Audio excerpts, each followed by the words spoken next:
It is always a pleasure to have one of the greats, and a great man as well here on this show, the Hall of Famer, the three-time Super Bowl champion, Emmitt Smith. It is good to see you. How are you? Andrew, bro, I am doing good. How are you doing? I am doing well as well. You're here for a good cause, and we could talk about the Cowboys game coming up tonight, but I want to pick up and continue the conversation we were just having off air here about EJ. You are a football dad now, and you're living and dying and like sitting in the stands watching your boy play big-time college football here, and he plays for Stanford, for those who don't know. What was that like as a football dad watching that crazy comeback on Friday night to beat Colorado? It was a tale of two halves. The first half was very, very poor. And, man, I was like you, wanting to go to sleep. I did go to sleep. I turned it off. The game was over. I woke up and looked at my phone and said, what? Yeah, bro, at 29-0, it was like, man, I'm sitting on this cold weather for 29-0. Shoot, get this thing over with. Have a running clock or something. Just get this thing over so we can get on back down these hills, and I go to bed and get up the next morning and get back to Dallas or something. But then the half started changing, and guys started making plays, and to me, it was the prime example of players just hanging in there and fighting to the end. And I think Stanford team grew as players. They grew overnight, right before our eyes. Absolutely. And hopefully the coaches found some things too that they can actually start to build off of instead of just staying very generic and expand the offense a little bit more and give guys a chance. There's a lot more players on that team than they're giving them credit for. EJ, a big part of that comeback, had 9 touches, senior running back. What's it like, Emmitt, watching your boy play and you're sitting up there and you have no control? There's your guy down there on the field. First of all, he chose his path. And so as a father, I'm sitting up there nervous as all get out, having to watch him fend and fight for himself. And, the only thing we can try to do, and he and I, we have a very good relationship. And so I just watched him grow up that last night or Friday night as well. I mean, we talked about this kind of game, what this game really means and how you have to approach this game. The intensity level that you must have. And it's the same type of intensity that you must have every week, regardless of who's on the other side. People on the opposing team has to feel your pain, and you have to deliver that pain to each and every player that you have a chance to deliver that pain to. And that's the approach that I think all athletes takes. Do you think we get that kind of approach transitioning here from the Cowboys tonight? What do we get out of the Cowboys tonight against the Chargers on Monday Night Football? What I hope we don't get, it's easier for me to say what I hope we don't get. I hope we don't get the repeat of what we saw last week against the Niners. That part I hope we don't get. I hope we get a level of intensity, a level of focus, a level of commitment, and a level of care. I'm going to say care, taking care of the football. And hopefully, and this goes throughout the whole entire team. It goes strictly to the offense of staff, because defense, they're doing their thing. If the offense can match the same level of intensity that the defense has and the same sense of urgency that the defense has, I think you would see a totally different dynamic Dallas Cowboy football team. Is it urgency or is it play calling? It's a combination of both. Urgency and play calling. I think the play calling has to expand. I think I need to see a little bit more creativity in terms of the key players been put in positions to make plays, and a much more broader, diversified number of players making plays. I mean, we bring in Brandon Cook and everything else, and I don't see anything designed for him. I see very little design for CeeDee Lamb, let alone Michael Gallup. And so if there's anything that I could say about the Cowboys offense, it's a system. It's a system offense. It has to be ran a certain way. And if it's not ran that way, you would not have success at all, because teams understand what you're doing. Versus disguising things and building upon things and letting something set the next thing up. I don't see none of that happening. Talking to the great Emmitt Smith, the all-time leading rusher in the history, the 104-year history of the National Football League. Emmitt, you lived it. I mean, you know how it feels to be in the middle of this Cowboy media storm, but it's so much bigger now, and like I have the DirecTV. I have all the channels up here, all the sports channels, and anytime, any day, any minute I look up, I mean, I see Dak Prescott's name on the bottom of the screen and people screaming and yelling about it every time I look up, right? So no matter what happens tonight, there are going to be people screaming and yelling about Dak Prescott tomorrow morning. That said, Kellen Moore is calling plays for the Chargers tonight for Brandon Staley. And if it goes poorly tonight for the Cowboys, you know what they're going to be yelling tomorrow on those screaming head shows. Emmitt, how do you deal with all that? Like, I mean, it just feels like there's never, no matter what you do, no matter how well you play, and he hasn't played his best this year. They haven't collectively played their best. Like, it never ends. It doesn't, because you are the Dallas Cowboys. Number one, you inherited that legacy. And number two, you have to understand what that legacy truly means and what's expected of you as an individual player or as a team. In order to meet that standard, you truly have to go deep in the archives to understand what made great teams great teams. And I'm not sure if the Cowboys have done that, or this current team, or the staff themselves. Some people are just taking jobs. For me as a player, it was not about the job. For me, it was about creating and cementing a legacy. And the only way you could do that is by winning championships. And so the focus, and Jimmy's focus, was winning championships, doing things that people say you cannot do. And those are motivating factors.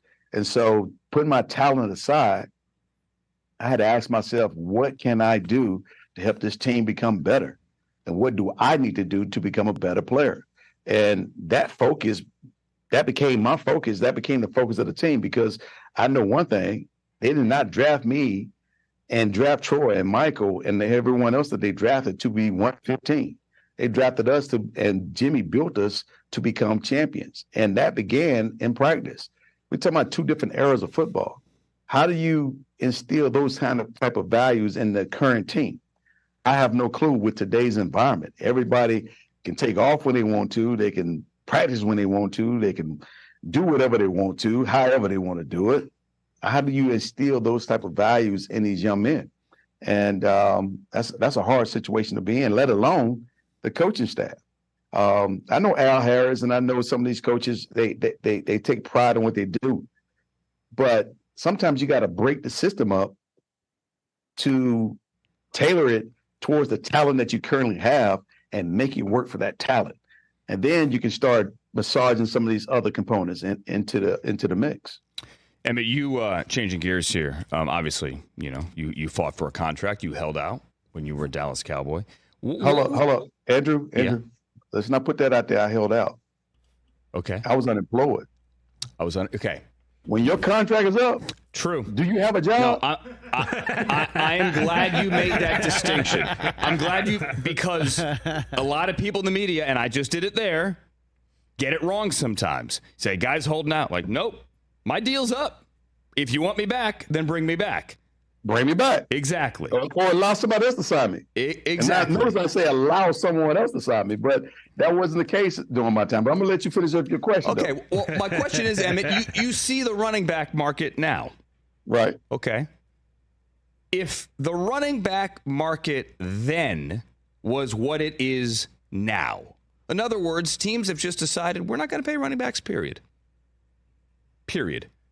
Would you have hung around long enough to be the all-time leading rusher, or would you just have said, you're not going to pay me? I don't want to get hit. I'll just go home and find something else to do. I'll just walk away. I'll be like Jim Brown. I'll say, see ya. I'll go to London, make a movie. Again, the question became, can I get fair market value? And the answer might be no. Can I get some value that I can be comfortable with? At the end of the day, being comfortable with that value and still establishing your personal brand within the National Football League and how you approach it, you do what you need to do as an individual person. I cannot go back and retrace the hands of time and say what I would have done. All I can go back and look at what I had to do, when I needed to do it, and how it worked out for me. Now, granted, the running back position has been devalued by so many people. You have to ask yourself the question, why? Because right now I can think about 4 or 5 quarterbacks that are out right now getting paid more than all the running backs themselves. And I can think about the running backs that are on the field performing and doing well while they're trying to buy time for these quarterbacks to come back. At the end of the day, somewhere along the line, the story cannot just be about the quarterback, and the quarterback is not always the franchise player. You trying to tell me that Daniel Jones is the franchise player for the New York Giants? I don't think so. I think Saquon Barkley is. Daniel Jones is not the quarterback of an Aaron Rodgers. Neither are some of these other quarterbacks that are out there doing the thing. They're allowing the running games to buy time for these quarterbacks to mature into their offenses. And so if you're doing that, you have to value the running back position as such, because there's value to each and every man on the football field. If you don't want to run it back, why even have the position? Bring on 5 wide receivers or put an offensive lineman in the backfield. Let them stay back there and block on third down instead of your running backs. Take Chris McCaffrey out the game if you don't value the running back position. So my thing is, I think the NFL is very hypocritical about value, and I think they're just trying not to pay guys. They're looking to shift money around to other positions that they perceive to be more valuable, but yet they want to utilize the running back position at the highest level, which is unfair.